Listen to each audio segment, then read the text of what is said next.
अस्सलाम वालेकुम to everyone, hope you are fine and feeling well. और आज आप देख रहे हैं मेरी कामयाबी चैनल। आज जो हमारे साथ गेस्ट मौजूद हैं वो बहुत ही टैलेंटेड गेस्ट हैं और ये कंटेंट क्रिएटर हैं, इसके साथ साथ सोशल मीडिया एक्टिविस्ट भी हैं।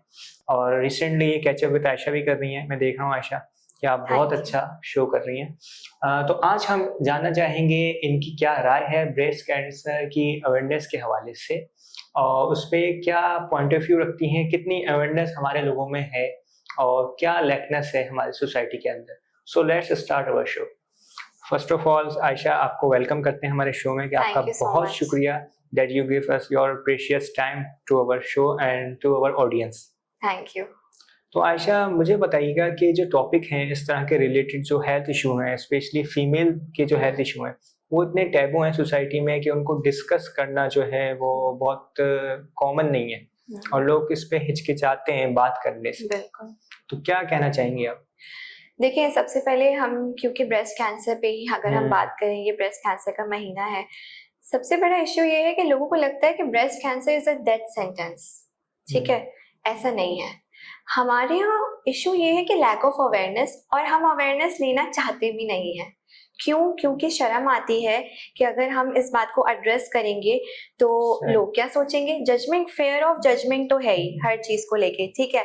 और ब्रेस्ट कैंसर को लेके भी सबसे बड़ा प्रॉब्लम यही है कि फेयर ऑफ जजमेंट है। घर में रहते हुए भी एक औरत अपने शौहर से या अपने घर वालों से ये बात नहीं एड्रेस कर पा रही कि मुझे लंप हुआ है, क्योंकि वो अपने आप में ही एक्सेप्ट नहीं कर रही। सबसे पहले अपने आप से भी एक्सेप्ट नहीं कर रहे। हर इंसान को अपने आप में सबसे पहले इतना सेल्फ अवेयर होना पड़ेगा कि आपकी सेहत के जो कस्टोडियन है वो आप खुद हैं। अगर आपको कोई प्रॉब्लम हो रही है, आप उसे डिले ना करें। हम क्या करते हैं, हाँ ब्लड प्रेशर फील हो रहा है, चेक करवा लेंगे। कोलेस्ट्रॉल लग रहा है, सांस हाँप रही है, चेक करवा लेंगे। बहुत लाइट वे में लेते हैं हम लोग हर चीज। कब करवा लेंगे? जब वो चीज एक बड़ी डिजीज में तब्दील हो जाएगी तब चेक करवा लेंगे। और होता यही है, बाद में जब चेक करवाने जाते हैं तो पता चलता है कि डॉक्टर कहते हैं आपको ये बीमारियां हो चुकी हैं। तो अभी रिसेंटली मैं तो इस जर्नी से गुजर ही रही हूँ। My mom is diagnosed with breast cancer जुलाई में। उन्होंने सबसे अच्छी चीज ये की कि उन्होंने एड्रेस कर दिया कि मुझे लम्प फील हो रहा है, और हम फौरन ही फिर उनको लेके गए जनरल फिजिशियन के पास। उन्होंने कहा आप अल्ट्रासाउंड करवा लें। अल्ट्रासाउंड में बायरेट्स आए। बायरेट्स एक आइडेंटिफाइबल मार्कर्स होते हैं फॉर कैंसर। सस्पिशियस आया। सस्पिशियस से फिर मैमोग्राफी की तरफ गए। अच्छा, अब मैमोग्राफी में भी सस्पिशियस आया। फिर था बायोप्सी। हम उनको लियाकत नेशनल लेके गए। वहाँ पे बहुत जबरदस्त डॉक्टर होती है, doctor Rufina, who is one of the best breast cancer surgeon. तो वहां पे मैंने कहा बायोप्सी करनी होगी। मुझे कितने लोगों ने, पढ़े लिखे लोगों ने ये कहा बायोप्सी मत करवाना, फैल जाएगा। ऐसे क्योंकि मैंने मेडिकल पढ़ा हुआ है, मुझे नॉलेज है और मैं खुद भी सेल्फ अवेयर हूँ, तो मैंने कहा अगर मैं बायोप्सी नहीं करवाऊंगी तो क्या ठीक हो जाएगा? कौन सा जादू होगा, कौन सी दवा या जड़ी बूटी आएगी जो इसको ठीक कर देगी? कैसे वो ऑटोमेटिक चीज ठीक होगी? अगर मेडिकल ट्रीटमेंट्स बने हैं तो किसी वजह से है ना, उनका कोई फायदा है, रीजन है जी, हमें ही फैसिलिटेट करने के लिए। तो मैं ये समझती हूँ जो आपका सवाल है ना, वो ये जो टैबू है, ये जो स्टिग्मा है, ये सबसे ज्यादा इसी वजह से, because there is limited awareness, lack of awareness and lack of responsibility of our own health. ऐसी है। अच्छा, मैं ये देख रहा हूँ जैसे हम पिंक अक्टूबर हम मनाते हैं, ये पूरा मंथ जो है ब्रेस्ट कैंसर की अवेयरनेस के हवाले से मनाया जाता है। तो क्या सिर्फ हमें एक ही मंथ तक इसको रिस्ट्रिक्ट करना चाहिए या हमें किसी भी मंथ कोई प्रोग्राम करने चाहिए, अवेयरनेस शो करने चाहिए इस पे? क्या समझती हैं, क्या जरूरत है इसकी? अच्छा, मुझे तो ये समझ नहीं आता है कि क्या अक्टूबर के बाद ब्रेस्ट कैंसर नहीं होगा। हाँ, मैं भी ये देख, ठीक है, मतलब जैसे हम बहुत सारे डेज मनाते हैं हेल्थ डिजीजेस के, जाहिर है एक स्पेसिफिक डे हमने इंटरनेशनली सर्टिफाइड, वो रिकॉग्नाइज्ड है डे, तो हम उसको सेलिब्रेट करते हैं, जैसे मंथ भी है। लेकिन अवेयरनेस जो है ना, वो रुकनी नहीं चाहिए, क्योंकि ब्रेस्ट कैंसर को नहीं पता कि मुझे अक्टूबर में होना है। वो किसी भी मंथ हो सकता है, किसी भी लम्हे हो सकता है। कैंसर एक ऐसी डिजीज है, और अब तो इतनी प्रेवलेंट है कि जैसे कि आप समझे बुखार आ रहा है ना, लोगों को कैंसर आ रहा है। मैं इतने लोगों को कैंसर का, जब से मैं इस जर्नी का पार्ट बनी हूँ, मैं इतने लोगों से सुनती हूँ कि हमारे पेरेंट्स को, इन लॉज को, और हमारे आसपास इतने करीबी रिश्ते, उनको कैंसर हुआ है। तो कैंसर इस तरह से फैल रहा है जैसे कि कोई नॉर्मल बीमारी हम बात सही करें। अच्छा, इसके आइडेंटिफाई के लिए हमें क्या तरीका अख्तियार करना चाहिए? फिजिकल ट्रीटमेंट करें या इसके लिए डॉक्टर से रुजू करना चाहिए अगर कुछ भी महसूस हो हमें गिल्टी इस टाइप की? जी, तो क्या अच्छा, प्रिकॉशंस होनी चाहिए? देखें, अगर आपको जिस्म के किसी और हिस्से का कैंसर है जो अंदरूनी है, वो तो आइडेंटिफाई करना मुश्किल होता है जब तक कि आपको कोई प्रोमिनेंट सिम्टम्स ना आए, जैसे जॉन्डिस हो गया, बुखार हो गया, तो फिर पता चलता है। लेकिन अगर ब्रेस्ट की बात की जाए तो जो फीमेल्स है ना, खवातीन, उनको अपना मुआयना करते रहना चाहिए, ठीक है। और वो कुछ मार्कर्स होते हैं, ब्रेस्ट में चेंजेस होते हैं, कोई फ्लूइड आ रहा है, निपल चेंजेस हैं या डिस्कलरेशन हो रही है, ये लम्प, अगर आपको लम्प फील होता है कभी कभी, बल्कि बाज़ औक़ात वो लम्प बिनाइन होता है। बिनाइन का मतलब ये होता है कि वो जो लम्प है ना वो रिएक्टिव नहीं है। कैंसर क्या है? जब एक नॉर्मल सेल बॉडी का एबनॉर्मली एक्ट करने लग जाए और एबनॉर्मली ग्रो कर रहा है, वही नॉर्मल सेल जो कि आपको हेल्थ दे रहा था, अब वो एबनॉर्मली बिहेव कर रहा है, वो कैंसर है। वो ही नॉर्मल सेल कैंसर सेल बन जाता है। अब वो बनता क्यों है, सवाल ये है ना। सवाल तो देखिए, इसलिए बन जाता है क्योंकि लाइफस्टाइल चेंजेस, जो हम खा रहे हैं, कंज्यूम कर रहे हैं, लिटरली वो कचरा है। सॉरी टू से, but this is reality. Food intake भी बहुत मैटर करता है, मैं ये देख रहा था। Majorly food intake and stress. अब ये स्ट्रेस जो है ना वो तो पार्ट ऑफ लाइफ है, आई अंडरस्टैंड, पर कहते हैं what you eat you become, ठीक है। हम जो चिकन खा रहे हैं उसमें इंजेक्शंस डले हुए हैं, हम जो स्टेरॉइड इंजेक्शंस हैं, ठीक है। अब वो जब हमारी बॉडी में जा रहे हैं तो एक आर्टिफिशियल तरीके से हमारी बॉडी भी तो उस तरह रिएक्ट करेगी। चिकन का जो कंज्यूम है वो बहुत ज्यादा है। चिकन की कंजम्पशन स्पेशली फीमेल्स में ज्यादा है, क्योंकि फीमेल्स रेड मीट इतना कंज्यूम नहीं करती, ठीक है। उनको चिकन बहुत पसंद है जी। प्लस अगर आप वेजिटेबल्स भी देखें तो वेजिटेबल्स भी कौन से प्योर हैं, सब आर्टिफिशियल आ रहा है, ठीक है। उसके अलावा जो आपके पोल्ट्री है, जो आपके एग्स हैं या आपके दूध, दही, अंडा, बेसिक चीजें हैं, सब में मिलावट है, ठीक है ना। तो एक तो हो गया फूड, उसके बाद आपका लाइफस्टाइल, आपकी कोई फिजिकल एक्टिविटी ही नहीं है, तो बॉडी के जो सेल्स होते हैं वो स्ट्रेस में रहते हैं, एंड अल्टीमेटली वो जो नॉर्मल सेल है turns into cancerous cell. Obviously age related factors होते हैं, ठीक है। एज रिलेटेड फैक्टर्स भी क्यों? क्योंकि आपकी कोई फिजिकल मूवमेंट ही नहीं है। That's why it is said that you should always do exercise, ठीक है। बॉडी को मूवमेंट चाहिए। इसके अलावा जेनेटिक्स भी होता है। मेरी मॉम के केस में इट्स जेनेटिक्स, क्योंकि उनकी अम्मी को था, खाला को था, but again I would say that one of the major causes is stress. अच्छा, मैं ये अभी देख रहा था रिसर्च के हवाले से कि पहले 50s के एज में या 55 के एज में या 40 के एजेस में होता था खवातीन को, लेकिन अब मैं ये देख रहा हूँ कि टीन एजर्स को भी इसका सामना करना पड़ रहा है। बिल्कुल। मैं जब डॉक्टर के पास गई थी अम्मी को लेके, आप यकीन करें, from the age of 16 till 50+, वहाँ खवातीन बैठी थी, बच्चियां भी बैठी थी। और कीमो में जब मैं गई तो कीमो डिपार्टमेंट पे 29 इयर्स की लड़की को भी कीमो हो रही थी, ठीक है। द पॉइंट इज कि जो ये ब्रेस्ट कैंसर है ना, it is not age related. अब तो कैंसर एज रिलेटेड है ही नहीं। सही, ऐसी रीजन क्या है? आप हमारे क्लाइमेट चेंज देखें ना, हर चीज आपकी बॉडी को, there are external factors and internal factors. जब एक्सटर्नल फैक्टर्स ही ठीक नहीं होंगे तो फिर इंटरनल फैक्टर्स कैसे रिएक्ट करेंगे? So this is the cause why cancer is so much prevalent now, और ये इतना बढ़ता जा रहा है क्योंकि जो बच्चियां हैं या जो खवातीन हैं, उनकी जो फूड कंजम्पशन है that has badly affected। Junk food वगैरह बहुत ज्यादा हमारे यहाँ कॉमन है। बिल्कुल ऐसा ही है। और जो हम स्टेरॉइड इंजेक्शंस की बात कर रहे हैं, आप खुद सोचें, जब हम उस मील को कंज्यूम कर रहे हैं, हम वही खा रहे हैं, डेफिनेटली वो चीज हमारे ब्लड में जा रही है, वो हमारा न्यूट्रिएंट बन रही है, वो हमारी पूरी बॉडी में सर्कुलेट कर रहा है, तो वो हमारे हार्मोन्स को कितना डैमेज करती होगी। आजकल लड़कियों को पीसीओएस के बहुत मसले हैं और बहुत ज्यादा हार्मोनल चेंजेस है। क्यों?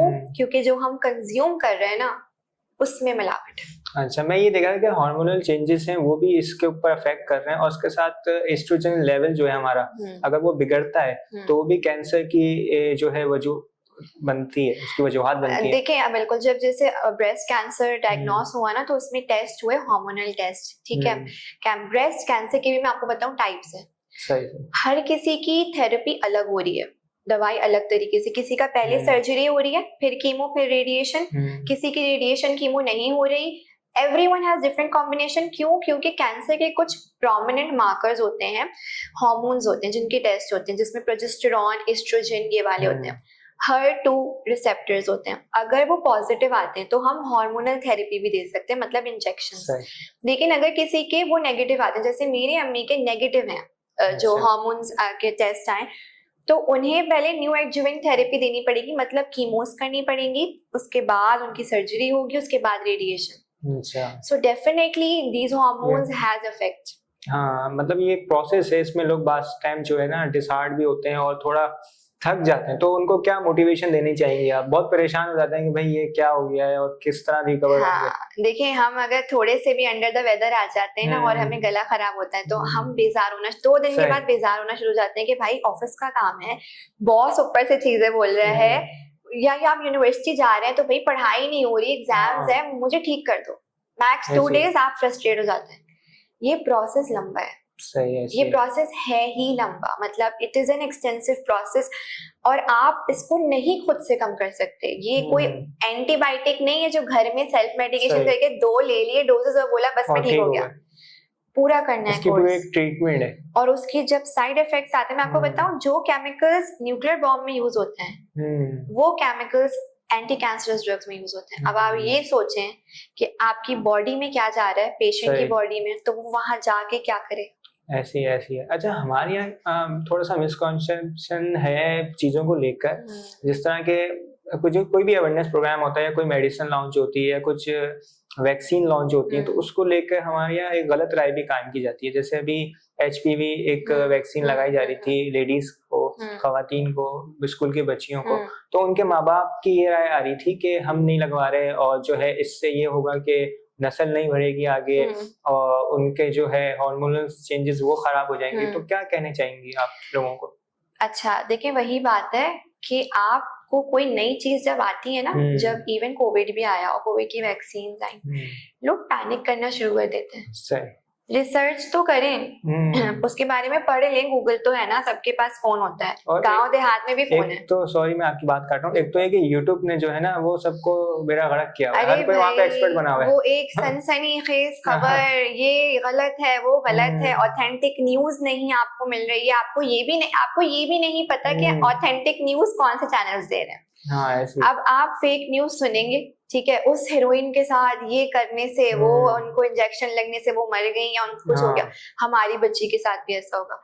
अपनी रिसर्च खुद करें, पढ़ें उस चीज के बारे में, आर्टिकल्स मौजूद है, आप गूगल पे हर वक्त, लोग फोन पे ही ज्यादा टाइम फोन पर ही होते हैं, ठीक है, तो रिसर्च करें, आर्टिकल्स पढ़ें, समझें उस चीज को और फिर डिसाइड करें कि हमें करवाना। इस तरह तो फिर पोलियो के कतरे भी ना पिलाएं।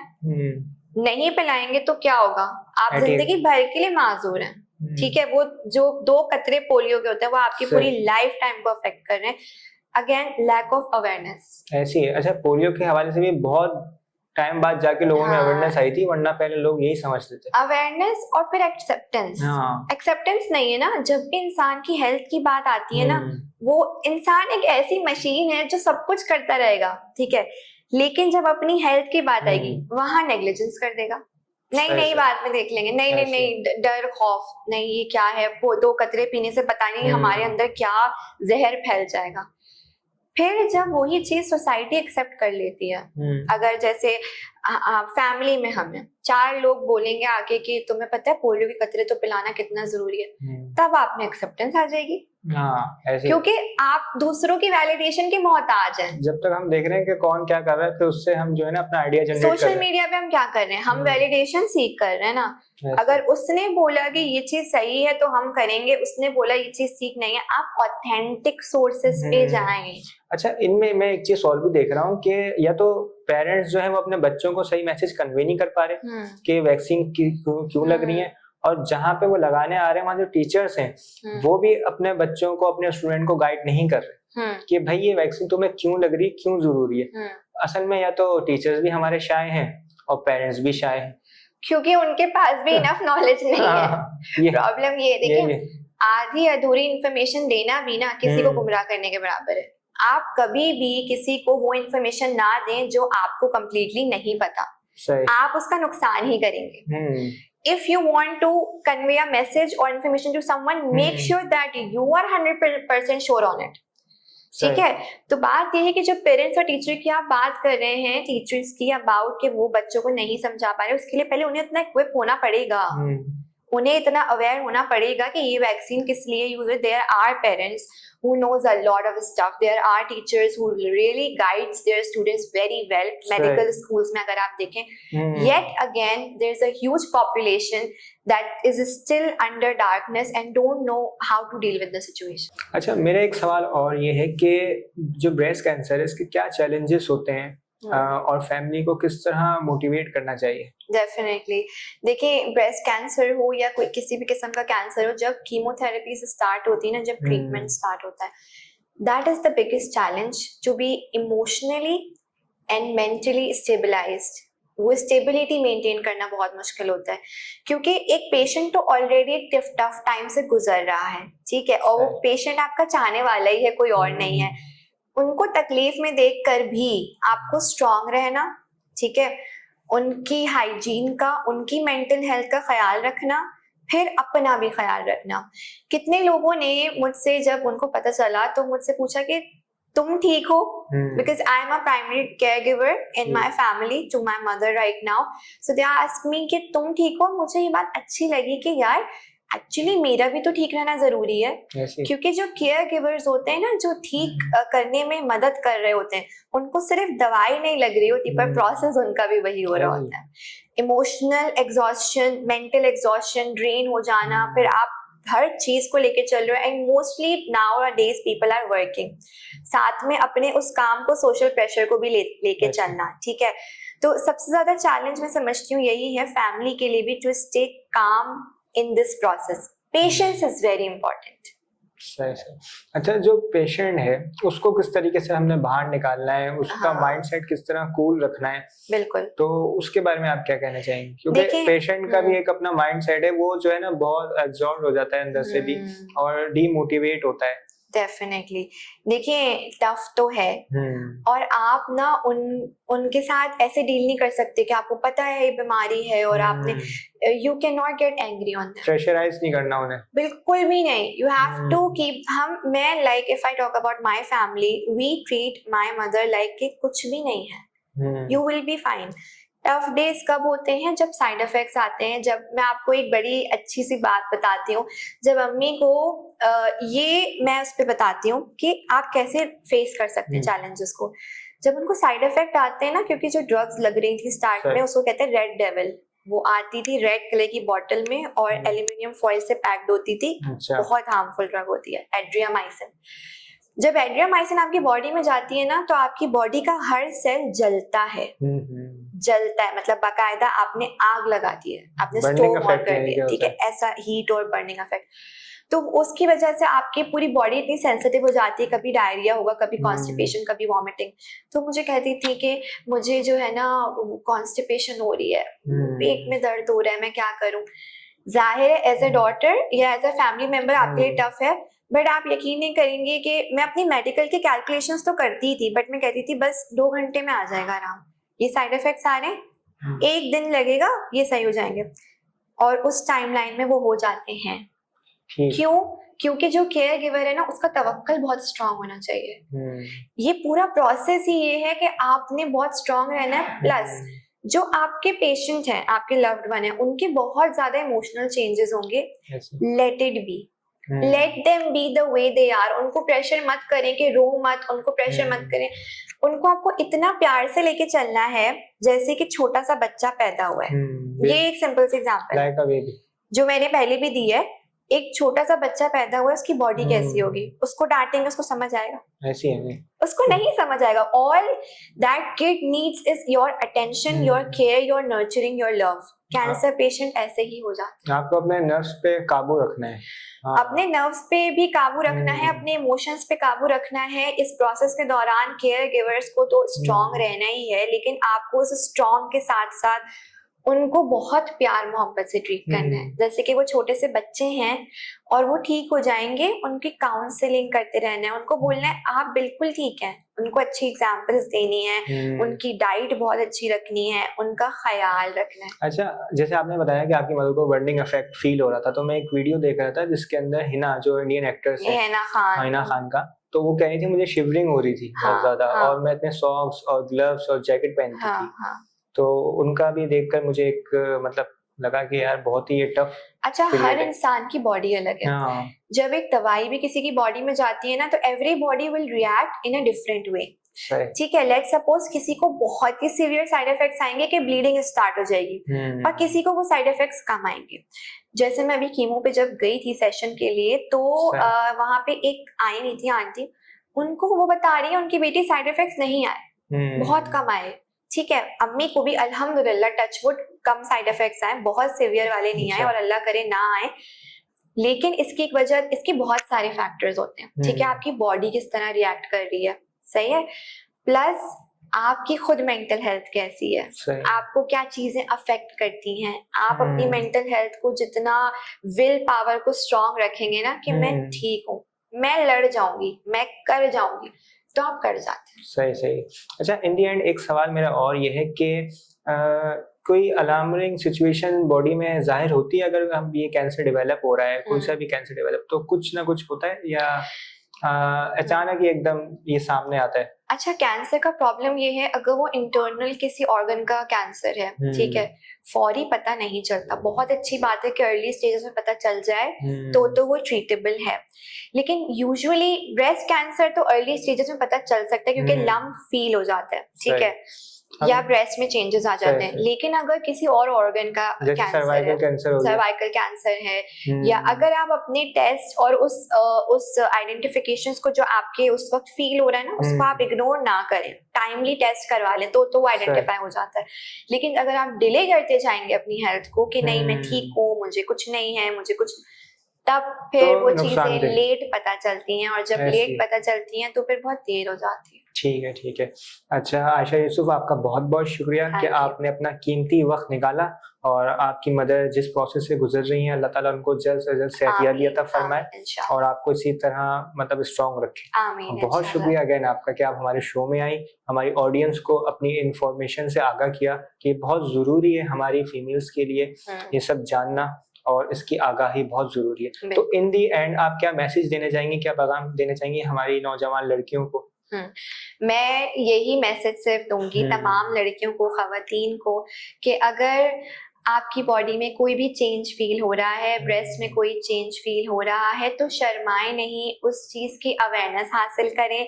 आप सबका ख्याल रखती हैं एक मदर की तरह, एक औरत सबका ख्याल रखती है, तो फिर आपको अपना भी ख्याल रखना है सबसे पहले, क्योंकि अगर आप ठीक होगे तो आपका घर ठीक होगा।